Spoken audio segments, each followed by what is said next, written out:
اليوم بعض الناس نقول له كم قرأت من القرآن اليوم؟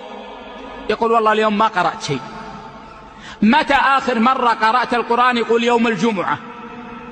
يوم الجمعة قرأت شيئا من القرآن. لماذا لا تقرأ يا أخي من القرآن؟ قال ما عندي وقت.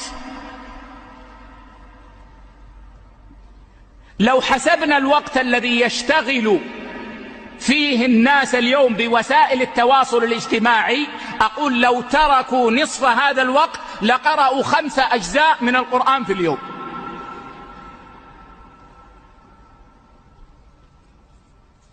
وإذا كان هذا يؤدي إلى حرام فهي ظلمة عظيمة، أن الإنسان يطالع ما حرمه الله عليه من الصور المحرمة ومن الكلام الخبيث، وأن يتواصل والعياذ بالله مع نساء أجنبيات عنه